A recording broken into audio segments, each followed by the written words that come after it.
Hello everyone, कैसे हैं सारे बच्चे। आई होप आप सब बहुत अच्छे होंगे एंड बहुत अच्छे से पढ़ाई भी कर रहे हैं। तो जैसे कि आप जानते हैं, अब हम तैयारी करने वाले हैं टर्म 2 एग्ज़ाम के लिए। नाउ बेटा, अब हमारे जो चैप्टर्स यहाँ पे करने हैं उसमें से सबसे पहला चैप्टर हम करने वाले हैं ह्यूमन हेल्थ एंड डिजीजेस। इस चैप्टर को बेटा बहुत इंपॉर्टेंट प्रायोरिटी दी गई है, क्योंकि इसमें से आपके ढेर सारे MCQ क्वेश्चन भी बन सकते हैं और इसमें से खूब सारे भर भर के आपके सब्जेक्टिव क्वेश्चंस भी बन सकते हैं। मैं आपको यहाँ पे बताऊंगी क्या क्या इंपॉर्टेंट पॉइंट्स हैं। मैं कोई पॉइंट यहाँ पे नहीं छोड़ूंगी। आपको बेटा क्लास केवल चुपचाप ध्यान से समझ करके देखनी है। अगर आपको डाउट आएगा तो आप कमेंट सेक्शन में पूछ सकते हैं। आपकी ये क्लासेस बेटा थर्सडे, फ्राइडे एंड सैटरडे रहेगी, जहाँ पे हम फ्राइडे के दिन लाइव इंटरेक्शन करेंगे।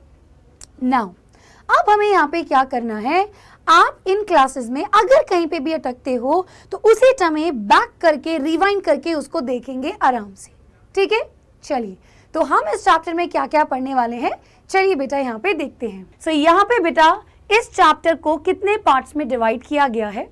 सबसे पहला पार्ट है इसका simple introduction, that is human की हेल्थ क्या होती है और डिजीज क्या होती है। और ये बेटा हम यहाँ पे ये वाला पार्ट आज कंप्लीट करेंगे। देन फिर आती हैं द कॉमन डिजीजेस। तो हमको बहुत सारी डिजीजेस के बारे में पढ़ना है, जो कि बैक्टीरिया से होती हैं, जो कि वायरस से होती हैं, प्रोटोजोन से, फंगस से और वर्म से होने वाली डिजीजेस। नाउ बेटा इन सभी डिजीजेस के नाम, इनके कॉजल ऑर्गेनिज्म और इनके पर्टिकुलर साइंस एंड सिम्टम आपको बहुत अच्छे से लर्न होने चाहिए। आपको एकदम पता लगना चाहिए कि किस डिजीज की बात हो रही है। सो हम यहाँ पे इसी तरीके से पढ़ेंगे। आज की क्लास में हम बेटा बैक्टीरियल डिजीजेस कवर करेंगे एंड नेक्स्ट क्लासेस में हम virus, worm, fungal and protozoan diseases को स्टार्ट करेंगे। एक और चीज बेटा मैं आपसे कहना चाहती हूँ, आपकी NCERT में कुछ डिजीजेस दे रखी हैं, लेकिन कुछ डिजीजेस पे अलग से क्वेश्चंस पूछे जाते हैं। अगर आप ध्यान से पढ़ेंगे तो कहीं आगे या पीछे उसका जिक्र होता है, बट बच्चे केवल वो पढ़ते हैं जो आपका उस पैराग्राफ में वहां पर लिखा हुआ है, और ये आप गलती करते हो। सो इसीलिए मैं आपको सारी इंपॉर्टेंट डिजीजेस जो आपको नीट में, बोर्ड्स में, दोनों में मदद करेगी, वो सारी डिजीजेस समझाऊंगी। सो प्लीज नोट, सभी उनको आप नोट डाउन करेंगे। नाउ नेक्स्ट पार्ट बेटा यहाँ पे जो बहुत इंपॉर्टेंट है, very very important, is the life cycle of Plasmodium. Malaria disease को हम डिटेल में पढ़ेंगे। देन बेटा उसके बाद आपका इम्यूनिटी टॉपिक आता है, which is again very important. यहाँ से पक्का पक्का आपका क्वेश्चन पूछा जाता है। देन बेटा हम इम्यूनिटी से रिलेटेड एक डिजीज करेंगे, दैट इज HIV एड्स, और हमें HIV की लाइफ साइकिल पढ़नी है कि वो हमारी बॉडी में कैसे एंटर करता है और कैसे मल्टीप्लाई होता है। देन बेटा जो एक और टॉपिक है इसका ड्रग्स ऑफ अब्यूज, एंड उसके अलावा एक और छोटा सा क्वेश्चन पूछा जा सकता है कैंसर में से। तो ये यहाँ पे सब टॉपिक्स हैं। अब आज की क्लास को शुरू करते हैं। आज की क्लास में जैसे मैंने कहा, मैं आपको जनरल इंट्रोडक्शन और बैक्टीरियल डिजीजेस फिनिश करवाऊंगी। सो चलिए बच्चे क्लास को स्टार्ट करते हैं। सबसे पहले एक सिंपल सा क्वेश्चन अगर मैं आपसे पूछूं, what do you understand by a health, बताइए हेल्थ क्या होती है। बड़ा सिंपल सा हिसाब किताब है। आजकल के ज़माने में हम बोलते हैं हेल्थ को जो अच्छा फिट दिख रहा है, जिसने अच्छी बॉडी बनाई हुई है और जो कि एकदम बढ़िया दिख रहा है, यंग दिख रहा है। नहीं भाई, हेल्थ इसका मतलब ये नहीं है। कोई अगर बहुत थिन है, दैट डजंट मीन कि वो पर्सन हेल्दी नहीं है, या कोई पर्सन अगर थोड़ा फैट है, दैट डजंट मीन कि वो हेल्दी नहीं है। हेल्दी होने की डेफिनेशन बेटा बहुत सारे एस्पेक्ट से आती है, जैसे कि आपको मेंटली बिल्कुल डिजीज फ्री होना चाहिए। मेंटली यानी आपकी सोचने समझने की शक्ति अच्छी होना चाहिए, आप डिसीजन ले सकें, आप ज्यादा गुस्सा नहीं करें, ज्यादा पैनिक नहीं हो रही, डिप्रेशन में नहीं है, ओवर थिंकिंग नहीं कर रहे, then I can say you are healthy. You should be physically fit. आपको कोई बीमारी नहीं होनी चाहिए, कोई इंटरनल डिजीज नहीं होनी चाहिए और कोई एक्सटर्नल डिजीज भी नहीं होनी चाहिए। मतलब कोई एक्सटर्नल जैसे कि कोई फंगल इन्फेक्शन, कोई बैक्टीरियल इन्फेक्शन नहीं होना चाहिए। आपकी इंटरनल सारी ऑर्गन्स एकदम फिट एंड फाइन होनी चाहिए। आप सोशली भी फिट होने चाहिए। सोशली बोले तो कुछ लोग ऐसे होते हैं जो भीड़ को देख करके डर जाते हैं, बात नहीं करते, झिझकते हैं। मैं इंट्रोवर्ट्स की बात नहीं कर रही। इंट्रोवर्ट ठीक है, कम बोलते हैं, fine, but that doesn't mean कि वो देख के किसी को डर जाएंगे। कुछ लोग बाहर नहीं घुल मिल पाते, या कुछ लोग पैनिक कर जाते हैं या अलग तरीके से बिहेव करते हैं। So you need to be socially fit. अकेला अकेला नहीं रहना, सबसे मिल के रहना। तो आपको हर तरीके से अगर आप फिट हैं, then it is means a health. ठीक है, सो मैं यहाँ पे क्या लिखूंगी बेटा, health something means absence of any disease. Yes और नो, कोई भी डिजीज नहीं होनी चाहिए, completely absent. Then बेटा, person should be physically fit. हम देखते हैं कि यार कोई पर्सन बिल्कुल ठीक है, लंबा चौड़ा लड़का है, अच्छी लड़की है, बट दैट डजंट मीन कि वो फिट है। क्या पता वो थक जाते हो, सीढ़ियाँ नहीं चढ़ पाते हो, या खाना नहीं खा पा रहे हो, उनका डाइजेशन अच्छा हो, तो we can call it as fit. तो they should be physically fit. Then बेटा, हेल्थ का मतलब है a complete social, mental and physical well-being. ठीक है, now the next question come is why we need to be healthy. क्यों बेटा किसी को भी हेल्दी रहना चाहिए, आखिर क्यों? इसके बहुत सारे रीजंस हैं। हम हेल्दी होंगे तो हम अच्छे से काम करेंगे, हम ज़्यादा एफिशिएंट होंगे। अगर आप अपनी कंपनी में अच्छे से काम करेंगे तो आपकी कंपनी ग्रो करेगी। सिंपल सी बात है, मम्मी एक दिन बीमार हो जाती हैं तो पूरा घर तहस नहस हो जाता है, लेकिन मम्मी जिस दिन अच्छी रहती हैं, फिट रहती हैं, बढ़िया सा सब कुछ संभाल लेती हैं। क्योंकि अगर आप फिजिकली, मेंटली, सोशली फिट है तो आप बेटा अपना सारा काम अच्छे से कर सकते हैं। You are efficient, there is high productivity, आपकी एज भी बढ़ती है, लाइफ स्पैन बढ़ता है। ठीक है, पहले लोग कितना ज़्यादा जीते थे, पहले लोग अच्छा खाते थे, लेकिन अभी कितना फास्ट फूड हो गया है, अनहेल्दी लाइफस्टाइल। हम बहुत अभी तो देखो, जैसे हम लोग के टाइम पे हम लोग कितना खेलकूद करते थे, फिजिकल गेम्स खेलते थे हम सारे, वो जो जितने भी आउटडोर फिजिकल गेम्स हैं हम सब खेलते थे। लेकिन आजकल के बच्चे मोबाइल्स में लगे होते हैं, गेम खेलते हैं, कंप्यूटर में गेम खेलते हैं, लेकिन बाहर कोई नहीं खेलता। पकड़म पकड़ाई, छुपन छुपाई खेलना छोड़ दिया है सबने। सो ना बेटा, इसीलिए पहले के लोग ज्यादा जीते थे, है ना। खैर ये तो हम तो बहुत पहले के नहीं है, बट पहले लोग अच्छा खाते थे, मिलावटें कम होती थी। सो एक आपका लाइफ स्पैन भी बढ़ता है।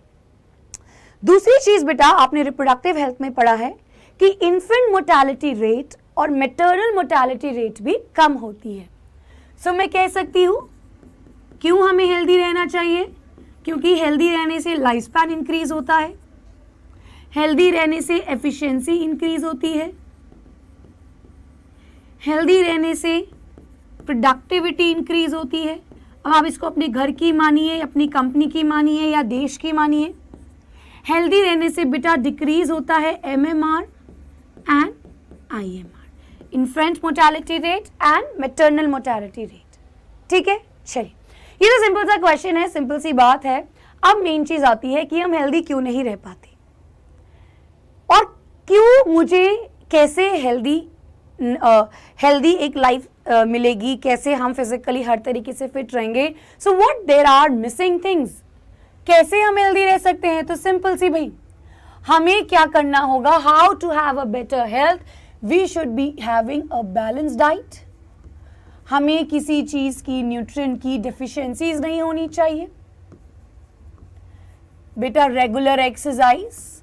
अब रेगुलर एक्सरसाइज का मतलब नहीं है कि छोटे बच्चे जिम जा रहे हैं, एक्सरसाइज कर रहे हैं। मतलब आप खेलो, आप कूदो, आप कुछ भी करो, फिजिकल एक्टिविटी करो, दैट इज एक्सरसाइज। देन बेटा, you should be aware of diseases. हमें डिजीजेस के प्रति अवेयरनेस फैलानी चाहिए और सब पता होना चाहिए कि कौन सी डिजीज है, वो किससे होती है, उसका कॉजल ऑर्गेनिज्म क्या है, उसका वेक्टर क्या है, यानी वो कैसे फैलती है। हमें पता है कि डेंगू मच्छर फैलाते हैं, तो हम मच्छर को पनपने नहीं देते, तो ये हमें पता है, तभी तो हम डेंगू को कंट्रोल कर पाए हैं। देन बेटा, हमें वैक्सीनेशन का पता होता है, तभी तो हम उसको दूर कर पाते हैं। हमें सारी चीजें पता होना चाहिए, हमें उसका ट्रीटमेंट पता होना चाहिए। So we should be aware of everything. Then बेटा अवेयर होना चाहिए, उसके अलावा हमें अपना हाइजीन मेंटेन करना चाहिए। There should be proper maintenance of hygiene. ठीक है, चलिए ये यहाँ पे बेटा हो गई बात। अब यहाँ पे हम बात करते हैं डिजीज की।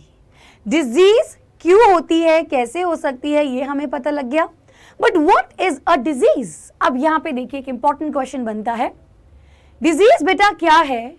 यहाँ पे बिल्कुल परफेक्टली इस चीज को डिफाइन किया गया है, जब एक या ज्यादा ऑर्गन्स या हमारी बॉडी के सिस्टम डिस्टर्ब हो रहे हैं, ठीक है, देन बेटा इसको जिसकी वजह से वेरियस साइंस एंड सिम्टम्स आए, जुकाम खांसी साइंस एंड सिम्टम है, लेकिन इंटरनली हो सकता है आपकी लंग्स, आपका रेस्पिरेटरी ट्रैक्ट अफेक्ट हो रहा है। We can say we are not healthy, we are having a disease. Disease बेटा दो तरीके की होती है, अगर मैं इसको मेजरली डिवाइड करूं, सो it is of two types. एक जिसे हम कहते हैं कॉन्जेनिटल डिजीज,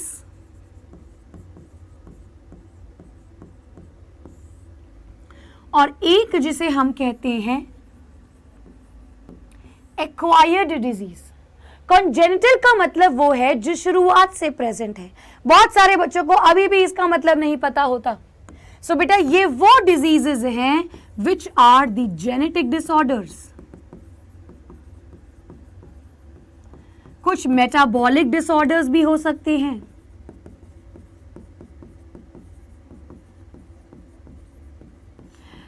एंड ये बेटा हमेशा से प्रेजेंट होती है, बाय बर्थ प्रेजेंट होती है।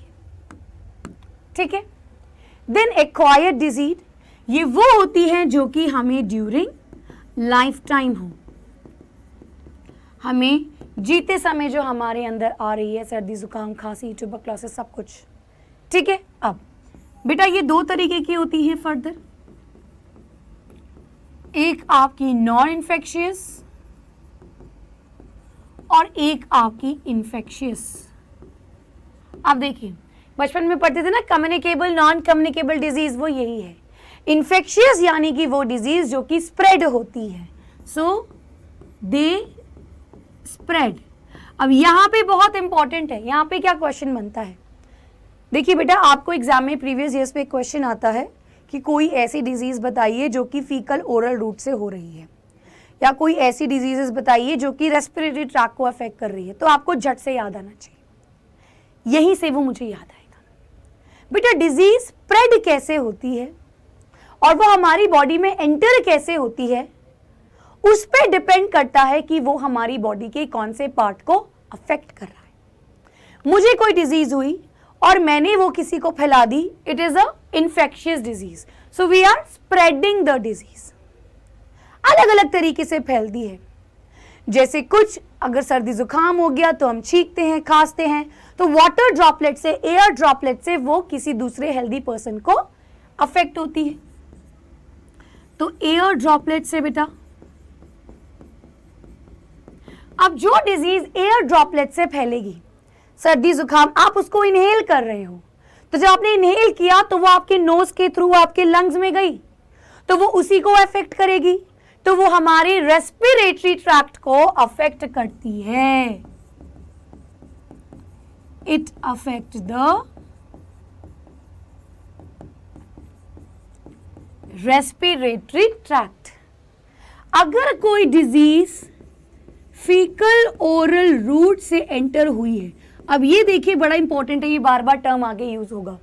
फीकल ओरल रूट, जैसे कुछ जगह होती हैं जहाँ पे सैनिटाइजेशन नहीं होती, जहाँ पे किसी जगह में एक ही टॉयलेट है, दो तीन टॉयलेट्स हैं, सभी लोगों को वो इस्तेमाल करना होता है, या वहाँ पे क्लीनिंग नहीं हो रही, और फीसेस पड़ा है, एनिमल डंग पड़ा है इधर और उधर, अब उसमें बैक्टीरियाज वगैरह आएंगे, उसमें मच्छर मक्खी सब आएंगे, और बेटा बच्चे छोटे बच्चे लेट्स सपोज वहीं पे खाना वाना खा रहे हैं, आसपास मिट्टी विट्टी खा रहे हैं, कुछ भी खा रहे हैं, तो वो क्या हुआ, वो फीसेस के थ्रू ओरल आपके ओरली आपकी बॉडी के अंदर चली गई, माउथ के थ्रू गई।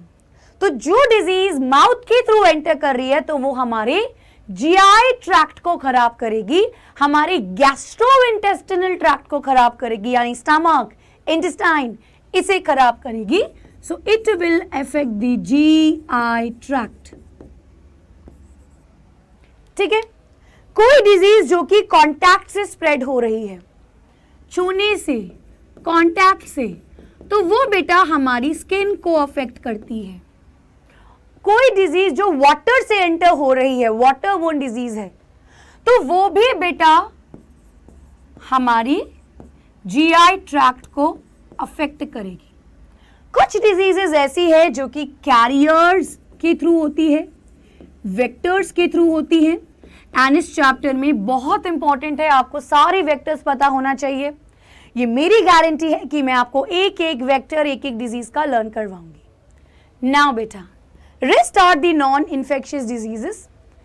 आपको इस क्लास में केवल एक ही डिजीज पढ़ी है हमने, विच इज योर कैंसर.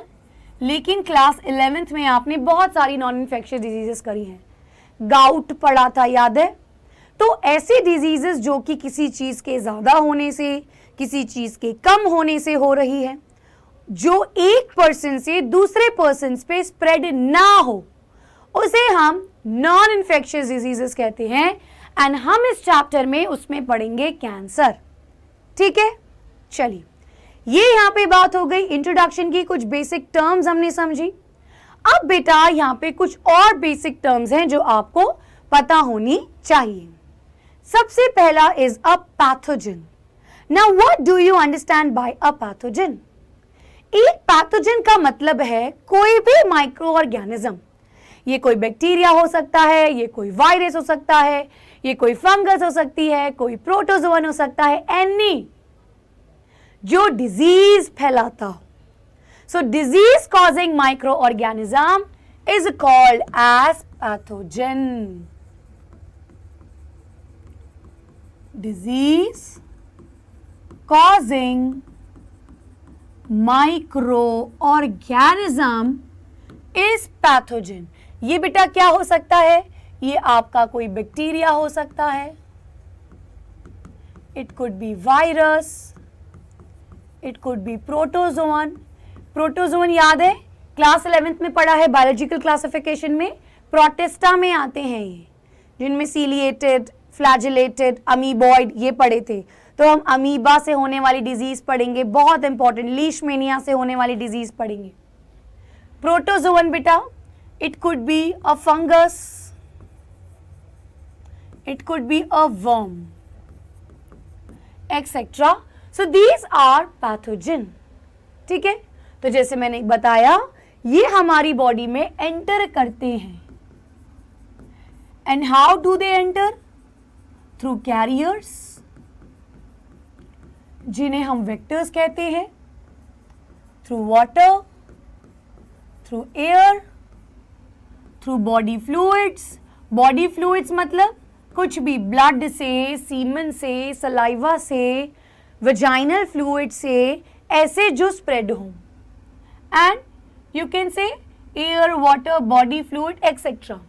इस तरीके से ये हमारी बॉडी में एंटर करते हैं. अब ये आगे क्या करेंगे? एक बार जब ये बेटा हमारी बॉडी में एंटर कर गए, देन दे मल्टीप्लाई. फिर ये क्या करते हैं? मल्टीप्लाई करते हैं. और जहां पे भी मल्टीप्लाई करते हैं, दे अफेक्ट दैट. उसको मैं टारगेट ऑर्गन्स कहूंगी, क्योंकि वहीं पे वो अफेक्ट कर रहे हैं. तो देखिए बड़ा बड़ा इंपॉर्टेंट है. पैथोजेंस बॉडी में आए, मल्टीप्लाई हुए, फिर हमारी टारगेट रीजन में उन्होंने अफेक्ट किया, वहां पे इंफेक्शन फैलाया, बर्निंग करी, इरिटेशन किया, क्या किया वो तो हम देखेंगे. बट बहुत कुछ करने की क्षमता रख सकता है. तो जब वो ये कर रहा है, देन हमारी बॉडी में अपीयर होते हैं साइंस एंड सिम्टम्स. तो ये हमारी बॉडी में आया, वो मल्टीप्लाई हुआ, कुछ कुछ कर रखा है, हमारी बॉडी में साइंस एंड सिम्टम्स आ रहे हैं. इफेक्ट क्या होता है? जो बाद तक वो नुकसान पहुंचाए, या वो जो उसके बाद धीरे धीरे जो नुकसान पहुंचाता है. बेटा ये पीरियड जो होता है ना बिटवीन, कि कब वो एंटर कर रहा है और कब बॉडी में साइंस एंड सिम्टम्स आ रहे हैं। ये जो पीरियड होता है इसे हम कहते हैं इंक्यूबेशन पीरियड। क्या बोला मैंने? कोई पैथोजन जब हमारी बॉडी में एंटर करता है और जब साइंस एंड सिम्टम्स दिखते हैं तो बीच के समय में वो मल्टीप्लाई हो रहा है। So that is a incubation period. ठीक है। देन बेटा कुछ ऑर्गेनिजम्स ऐसे हैं जो पैरासाइट की तरह बॉडी में ही रह रहे हैं। ये पैथोजन अब हमारी बॉडी के अंदर ही तो रह रहे हैं या बाहर भी रह रहे हैं। सो दे बिकम दी पैरासाइट। तो एक्टोपैरासाइट जो बॉडी के बाहर रह रहे हैं, इसमें बेटा मोस्टली आपके फंगस हम पढ़ेंगे जो कि मोस्टली बॉडी के बाहर इफेक्ट कर रहा है। एंडोपैरासाइट बेटा जो बॉडी के अंदर रहता है, बैक्टीरिया, वायरस, बहुत सारी चीजें हमारी बॉडी के अंदर रह रही हैं affecting the body. And incubation period हमने डिस्कस कर लिया। ठीक है। चलिए अब एक एक करके सारी डिजीजेस पढ़ते हैं। सो एक टेबल में ये वो डिजीजेस है जो आपकी एनसीईआरटी में गिवन है, but there are some more diseases that we have to understand. वो बेटा ये है, कुछ हम एक्स्ट्रा डिजीजेस भी पढ़ेंगे एंड देन बेटा हमारा ये एसटीडी यानी कि सेक्सुअली ट्रांसमिटेड डिजीजेस जो जनरली आप रिप्रोडक्टिव हेल्थ में पढ़ चुके हो। इस चैप्टर में क्वेश्चन नहीं आएगा, लेकिन एक बार गो थ्रू कर लेंगे अगर हमारे पास टाइम होगा तो, ताकि आपके एक ही जगह कंप्लीट नोट्स मिल जाएं। ठीक है। Let's start. सो देखिए बेटा, सबसे पहली बैक्टीरियल डिजीज है हमारी टाइफाइड। कई बार इसमें से क्वेश्चन आता है। क्वेश्चन आपको पूछेगा कोई ऐसी डिजीज, जैसे मैं कह रही थी कोई फीकल ओरल रूट से फैलने वाली, तो आप वहां पे क्या लिख सकते हैं? आप टाइफाइड लिख सकते हैं, क्योंकि बेटा ये हमारी बॉडी में ऐसे ही एंटर करती है। इसके टेस्ट से जुड़े क्वेश्चन आते हैं, बहुत इंपॉर्टेंट। सो टाइफाइड बहुत लोगों को हुआ होगा। ये अक्सर कई लोगों को होता है क्योंकि हम बाहर का खाना खाते हैं, मुझे भी हुआ हुआ है। हम बाहर का खाना खाते हैं, गंदा पानी पीते हैं, तो उससे क्या होता है? ये एक वाटर बोर्न डिजीज है। गंदे खाने पीने से ये हमारी बॉडी के अंदर आएगी। तो खाने पीने से हो रही है तो इंटेस्टाइन में जा रही है ना भाई, तो इंटेस्टाइन को ही अफेक्ट पहुंचाएगी, तो इंटेस्टाइन ही खराब होगा। और यहाँ पे यही होता है, ये बेटा इंटेस्टाइन में इन्फ्लेमेशन करने लगता है। वहीं पे ये bacteria, it is a gram negative bacteria, it multiplies और ये नुकसान पहुंचाता है, जिसकी वजह से हमें बार बार बुखार आता है। क्योंकि इंटेस्टाइन की वजह से आ रहा है, इसको हम एंटेरिक फीवर भी कहते हैं। So we will write all the important terms जितनी भी इंपॉर्टेंट है। सो टाइफाइड, तो टाइफाइड बेटा सबसे पहले ये कैसे हुई? So there was a person, Mary Mallon. ये बेटा कुछ खाना वाना बनाती थी और टिफिन सिस्टम टाइप पार्सल करती थी, तो इनको पता नहीं था, इन्होंने बहुत ज़्यादा स्प्रेड कर दिया उस डिजीज़ को। तो यही थी जिनसे सबसे पहले ये डिजीज स्प्रेड हुई। It is caused bye a gram negative bacteria जिसका नाम है सैल्मोनेला टाइफी। यहां से एक बहुत इंपॉर्टेंट क्वेश्चन आता है कि टाइफाइड को हम कैसे डिटेक्ट करते हैं। लेट्स सपोज अगर आपको टाइफाइड हुआ, आप डॉक्टर के पास जाएंगे, मेरे को पेट में दर्द हो रहा है, तो वो चेक करेगा कि आपके कहाँ पे दर्द हो रहा है। वो उनको एक पर्टिकुलर पॉइंट मिलता है इंटेस्टाइन की तरफ कि अच्छा इधर दर्द हो रहा है। देन आपसे पूछेगा कि आपको कॉन्स्टिपेशन जैसी कुछ चीजें हो रही हैं कि नहीं। देन आपको फीवर आना चाहिए। Then he will do a Widal test, और विडाल टेस्ट से टाइफाइड पता लगता है। तो ये यहाँ पे बहुत इंपॉर्टेंट क्वेश्चन है कि इसके लिए होता है विडाल टेस्ट। ठीक है बेटा, आगे देखिए। अब इसमें हाई फीवर आता है, तो जैसे मैंने कहा हमारे इंटेस्टाइन में प्रॉब्लम आती है, वीकनेस आएगा, स्टमक में पेन रहेगा, कॉन्स्टिपेशन रहेगा, लॉस ऑफ एपिटाइट यानी कि भूख नहीं लगेगी। तो ये बेटा एक एंटेरिक फीवर कॉज करता है। एंटेरिक वर्ड जो है वो इंटेस्टाइन से रिलेटेड होता है। सो ये बेसिकली रिलीज करते हैं एंटेरोटॉक्सिन्स।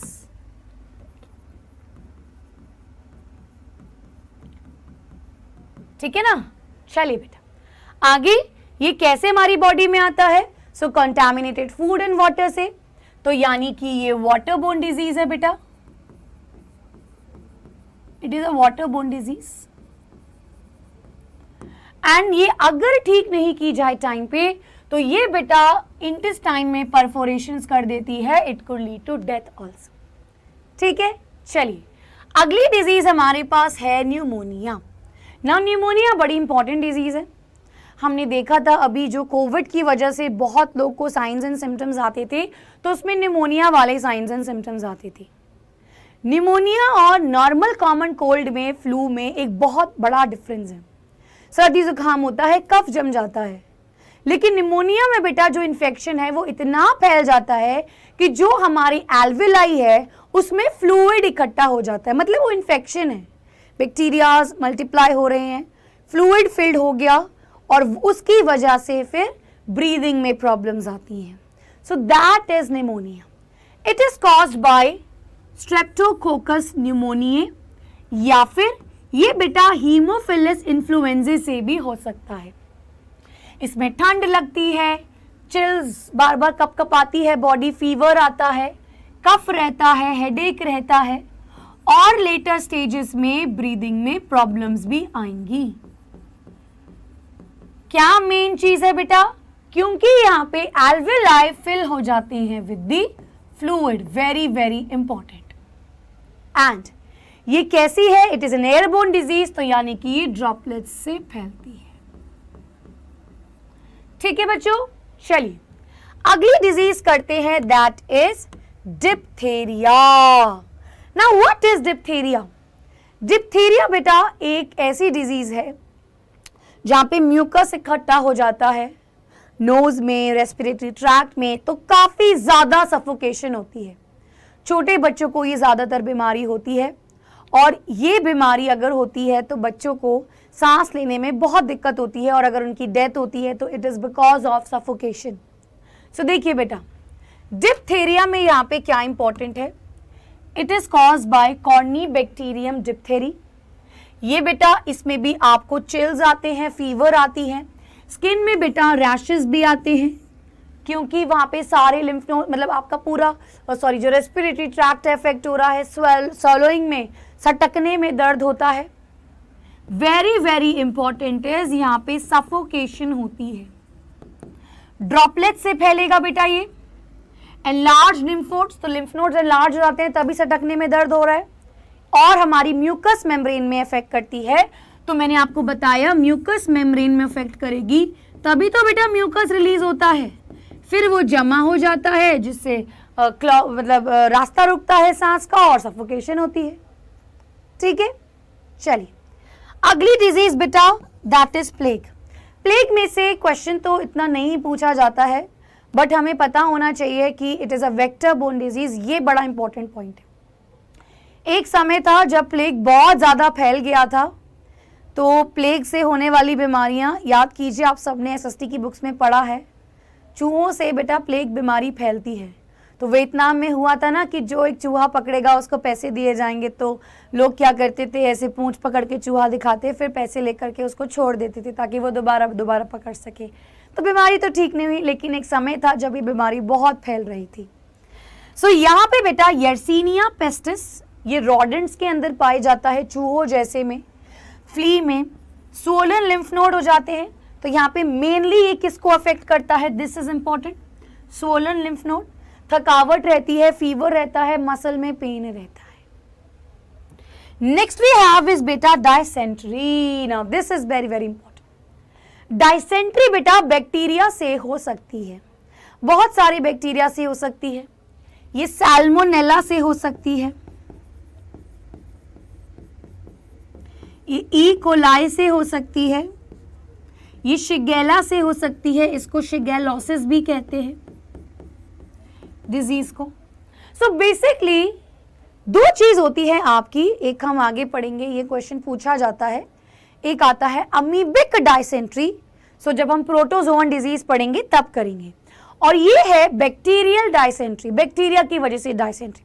डायसेंट्री बेटा बेसिकली हमारे इंटेस्टाइन को अफेक्ट कर रहा है, लूज मोशंस हो जाते हैं, वॉमिटिंग होती है। अब लूज मोशन होगा, वॉमिटिंग होगा तो बेटा डिहाइड्रेशन होगा, वीकनेस होगा, वाटर लॉस हो रहा है बॉडी से, तो ये सारे आपस में इंटर रिलेटेड होते हैं। स्टमक पेन रहता है, सो डायरिया, नोजिया मतलब उल्टी जैसा आने की फीलिंग होती है, वॉमिटिंग भी होती है, एपिटाइट भूख नहीं लगती, डिहाइड्रेशन होती है। एंड जो बेटा डायरिया होता है that is bloody diarrhoea, blood आता है भाई लूज मोशंस में। हाइजीन, पुअर हाइजीन की वजह से होता है, अगेन गंदा पीना खाना वगैरह, इंटेस्टाइन में इन्फ्लेमेशन। ठीक है, ये रही वो डिजीजेस जो कि एनसीईआरटी में मेंशन्ड है। अब बेटा यहाँ पे हमें वैक्सीन्स भी साथ साथ पढ़ते हुए जाएंगे। वैसे मैं आपको इम्यूनिटी टॉपिक में भी कराऊंगी, बट जहाँ की जो इंपॉर्टेंट है वो मैं आपको साथ साथ करवाऊंगी। तो बेटा टाइफाइड की जो वैक्सीन है it is tab vaccine, tab vaccine use की जाती है टाइफाइड के लिए। और डिप्थेरिया के लिए डीपीटी वैक्सीन यूज की जाती है। डीपीटी वैक्सीन बेटा एक ये ट्रिपल एंटीजन वैक्सीन है। Now what do we understand by triple antigen vaccine? 3 antigen के खिलाफ एंटीबॉडीज बनाती है ये, 3 एंटीजन यानी 3 कोई अलग अलग ऑर्गेनिज्म। तो एक तो ये डिप्थेरिया के लिए है, एक बेटा ये पर्ट्यूसिस के लिए है, और एक ये टेटनस के लिए है। तो हमने 3 वैक्सीन पढ़ी, 3 डिजीज की पढ़ी, diphtheria, tetanus, pertussis, that is DPT, और टाइफाइड के लिए टैब वैक्सीन। ठीक है बच्चे, चलिए ये टेबल आप अच्छे से नोट डाउन कर लीजिए। अब हम कुछ और डिजीज पढ़ते हैं, bacterial disease. So now the first disease we have is pertussis, जिसे काली खांसी कहते हैं, गला घोटू। बच्चों को अक्सर ये डिजीज होती है, बच्चे ऐसे आवाज निकालते हैं ऐसे ऐसे, मतलब मैं निकाल नहीं पा रही हूँ कि मुझे हो नहीं रही, लेकिन जैसे कौवा काऊ काऊ करता है या डॉग बार्क करता है, वूप करता है, तो वूप की साउंड इसमें आती है, ऐसी खांसी। सो बेसिकली बेटा यहाँ पे पूरा इन्फेक्शन हो गया, तो जब हम खांसते हैं तो जो साउंड निकलता है it is a whoop sound, that is pertussis, और इसे इसीलिए कहते हैं हम वूपिंग कफ, इसे हम वूफिंग कफ भी कहते हैं। इसे बेटा काली खांसी भी कहते हैं।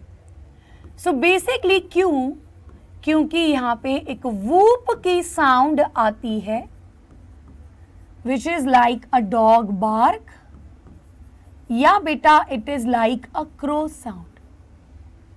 ठीक है, इस तरीके की तो बहुत ज्यादा इंटेंस कफिंग होती है। जो जो इंपॉर्टेंट है केवल वही बता रही हूं बेटा, इससे ज्यादा हमें यहां पे नहीं पढ़ना। और हम इसकी वैक्सीन तो पढ़ चुके हैं, that is DPT vaccine. This is more common in children. ठीक है, चलिए next disease we have is leprosy या leprosy, which is caused by mycobacterium leprae. इसको कुष्ठ रोग कहते हैं बेटा। तो कुष्ठ रोग एक बीमारी है जो कि इसी की वजह से होती है। तो बेसिकली स्किन में अजीब से रैशेज हो जाएंगे, वहां पे कोई सेंसेशन नहीं होगी, आपको सुई चुभ रही है, दर्द हो रहा है, चोटी काट लो, कुछ फील नहीं होएगा।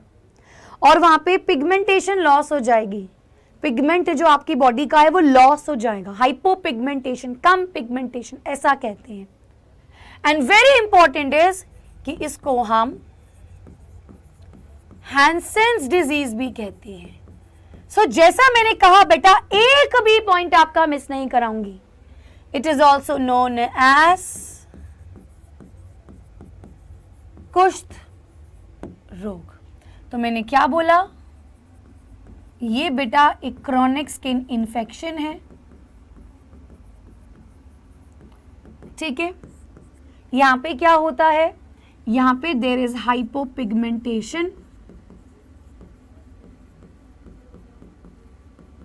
और you can say discolouration.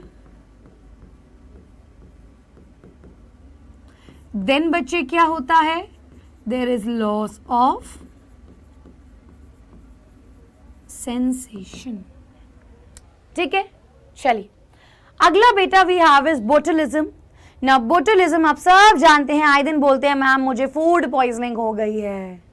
Food poisoning, कुछ गलत खा लिया, मोमोज शोमोज चाउमीन खा ली, गलत जगह से खा ली, और अब भाई पेट दर्द हो रहा है, उल्टी आ रही है, वॉमिटिंग जैसा हो रहा है, मैं क्या करूं, ऐसा करते लगते हैं। तो दैट इज बोटुलिज्म। तो यहाँ पे क्लोस्ट्रीडियम बोटुलिनम बैक्टीरिया आपकी बॉडी के अंदर आ जाता है। सो यहाँ पे बेटा basically it is the food poisoning. अब यहाँ पे एक बहुत बहुत बहुत इंपॉर्टेंट पॉइंट है। What is that important point? अगर ये ज्यादा हो जाती है तो ये कुछ सीवियर सिम्टम्स भी कॉज करती हैं। ये इसके पर्टिकुलर सिम्टम है, जैसे कि डबल विजन, डबल दिखने लगता है। तो ये खासियत है क्लोस्ट्रीडियम के दौरान होने वाली फूड पॉइजनिंग। फूड पॉइजनिंग बहुत सारी होती है। बैक्टीरियल, इस बैक्टीरिया से क्या होती है, दो दिखने लगते हैं, रेस्पिरेशन में प्रॉब्लम होने लगती है, टंग में स्वेलिंग आ जाती है। सो ये बेटा तीनों पॉइंट में यहां पे लिखूंगी। इट अफेक्ट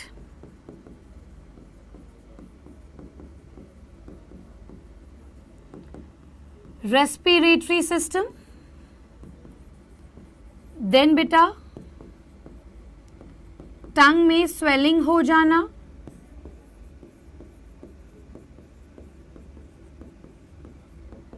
देन बच्चे डबल विजन होना। ये बहुत इंपॉर्टेंट है बोटुलिज्म के लिए। ठीक है बच्चे, चलिए यहां पे ये कुछ बैक्टीरियल डिजीज हुई, कुछ और बैक्टीरियल डिजीजेस जो हमको बहुत पढ़नी है। ये सारी इंपॉर्टेंट है, इस पे क्वेश्चंस पूछे जाते हैं।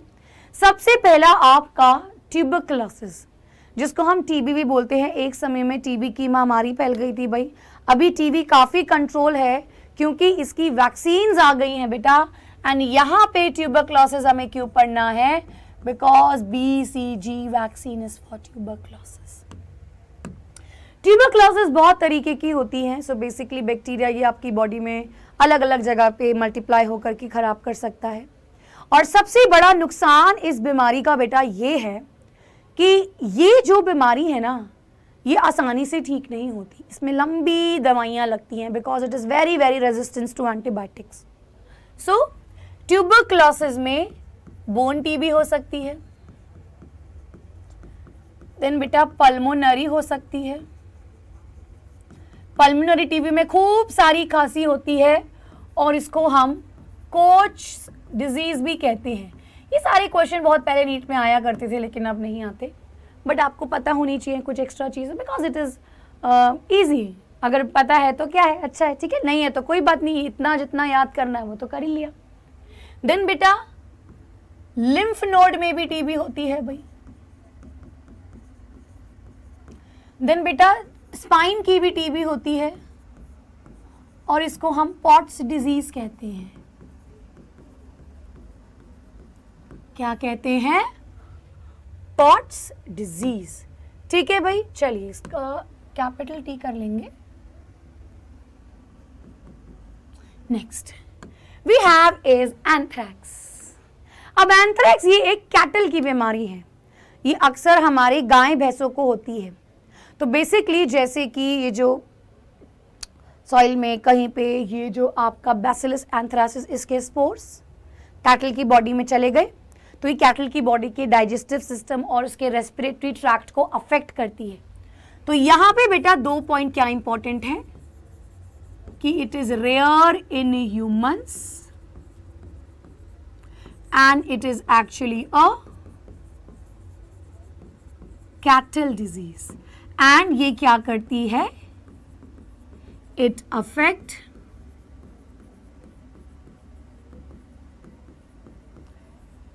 Respiratory and digestive system. ठीक है, चलिए आगे देखते हैं बेटा। Next we have is the tetanus. Now ये मैं आपको बोल रही थी, ये बहुत इंपॉर्टेंट है। टेटनस क्या होता है, हम कहते हैं जंग से टेटनस होता है, चोट लग जाती है, जंग से लगी है तो टेटनस का इंजेक्शन लगवाने जाते हैं। अरे ऐसा नहीं होता, जंग से भी हो सकता है। कोई भी चोट के लिए आपको टेटनस का इंजेक्शन लगाने को देगा। आप मिट्टी में खेल रहे हो, लकड़ी से खेल रहे हो, उससे चोट लग गई और अगर वो चोट आपको लग गई जिसमें से खून निकल रहा है तो वो टेटनस कर सकता है। सो बेसिकली बेटा ये जो बैक्टीरिया है क्लोस्ट्रीडियम टेटनी, ये जंग में, मिट्टी में, लकड़ी में, इन सब में ये प्रेजेंट होता है। मतलब लकड़ी जो पुरानी हो रही है, सड़ रही है, या जंग में भी डस्ट के पार्टिकल्स होते हैं, या मिट्टी में है। और अगर आपको अब चोट लग गई, अब वो चोट होनी चाहिए खून वाली, क्यों? क्योंकि वो कोई इंजरी हुई है तो आपकी वुंड के थ्रू एंटर कर सकता है, आपके घाव के थ्रू वो एंटर कर सकता है क्लोस्ट्रीडियम। तो वो क्लोस्ट्रीडियम एंटर करता है थ्रू इंजरी, थ्रू वुंड, और फिर उसके बाद वहां पे ये मसल स्पैज्म कॉज करता है, अकड़न सी कॉज करता है। न्यूरोमस्कुलर जंक्शन, जो हमारा न्यूरॉन मसल पे आता है ना, बोलता है मूव करो, तो ये वो खराब करता है। सबसे पहले अकड़न यहां पे आती है जॉ में, ऐसे खुल नहीं पाता मुंह, ऐसे मतलब बंद नहीं हो पाएगा, तो इसलिए इसको लॉक जॉ डिजीज भी कहते हैं। So it is also known as lock jaw disease. और जैसा बेटा मैंने यहां पे क्या क्या बोला कि टेटनस में यहां पे बेसिकली इसके अंदर क्लोस्ट्रीडियम ये एक न्यूरोटॉक्सिन रिलीज करता है जिसको टेटेनोस्पैज्मिन भी कहते हैं, टेटेनोस्पैज्मिन भी कहते हैं। ये बेटा अफेक्ट करता है neuro muscular junction, it causes muscle spasm. So हमने एक एंटेरोटॉक्सिन किया और एक हमने न्यूरोटॉक्सिन किया टेटनस, ठीक है बेटा। अब यहां पे मसल स्पैज्म, और ये भी इंपॉर्टेंट है कि ये एंटर करता है थ्रू वूंड। चलिए बेटा, now next we have is the cholera. Cholera क्या होता है? अब मान लीजिए ऐसी डायसेंट्री हुई जिसमें खूब सारा लूज मोशन, मतलब बहुत वेरी फ्लूइड वाले लूज मोशन, या बॉडी के fluids, all the fluids are coming out, उल्टी हो रही है, तो इससे बेटा आपकी बॉडी का बहुत ज्यादा पानी बाहर चला जाता है, इतनी डिहाइड्रेशन हो सकती है कि वी कैन डाई। सो इसीलिए कॉलेरा में सलाइन ड्रिप दी जाती है ताकि वो वाटर को रिटेन कर सके बॉडी में। और ये बेटा एक वाटर बोर्न डिजीज है, तो विब्रियो कॉलेरी इस तरीके से फैलता है गंदे पानी से। सो इमेंस यानी काफी लूज मोशंस, और rather I will write watery diarrhoea, vomit, जिसकी वजह से देयर इज एक्सटेंसिव डिहाइड्रेशन, काफी ज्यादा डिहाइड्रेशन होती है, ठीक है। अब इसकी वजह से बेटा यहां पे बहुत इंपॉर्टेंट एक पॉइंट है कि यहां पे सलाइन ड्रिप दी जाती है, ठीक है। और टेटनस की कौन सी वैक्सीन थी? डीपीटी वैक्सीन, ठीक है। चलिए, ये बेटा हमारी कुछ डिजीजेस थी जो बहुत इंपॉर्टेंट थी। अब last but not the least, ये आपकी सेक्सुअली ट्रांसमिटेड डिजीजेस है। इस पे बेटा आप क्वेश्चन नहीं आएगा क्योंकि आपका सिलेबस टर्म 1 टर्म 2 पे डिवाइड हो चुका है। टर्म 1 पे रिप्रोडक्टिव हेल्थ पूछी जा चुकी है, but in terms of NEET वगैरह ये आपको हेल्प करता है बोर्ड्स में। इन केस अगर कोई क्वेश्चन आता है, या लेट्स सपोज कई बार ऑप्शंस में दिया होता है, तो एलिमिनेट करने के लिए आपको थोड़ा बहुत पता होना चाहिए, तो एक बार इसको फटाफट से रिवाइज कर लेते हैं।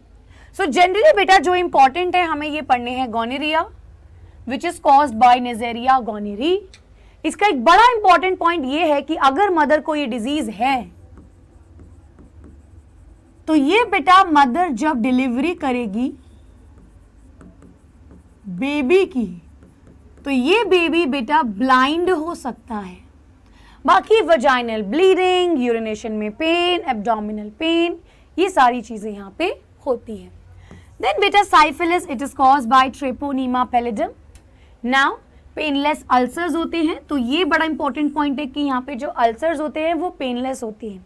फीमेल्स के बाल उड़ सकते हैं मेल पैटर्न तरीके से, तो मेल पैटर्न बालनेस बोलते हैं। लिम्फ नोड में स्वेलिंग्स होती हैं, इंजरीज हो सकती हैं, रैशेस हो सकती हैं।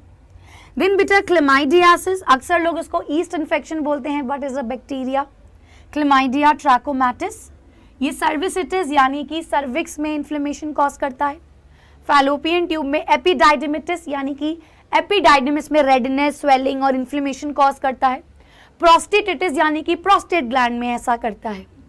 Then we have is chancroid, haemophilus ducreyi, जो बेटा पेनफुल ब्लीडिंग अल्सर्स, अब यहाँ पे पेनफुल ब्लीडिंग अल्सर्स है। नेक्रोटिक बेस यानी कि बेस अल्सर का देखेंगे तो ऐसा लगेगा डेड स्किन है। इन सभी में से ये दोनों इंपॉर्टेंट हैं, गोनोरिया एंड साइफिलिस। ठीक है, सो विद दिस बेटा हमने ये सारी डिजीजेस फिनिश करी। नाउ नेक्स्ट क्लास में हम और डिजीजेस पढ़ेंगे, जैसे कि वायरस की डिजीज, जैसे कि वर्म की डिजीज, प्रोटोजोन डिजीज। सो आज के लिए बेटा इतना ही, मिलते हैं नेक्स्ट क्लास में। So bye bye and thank you.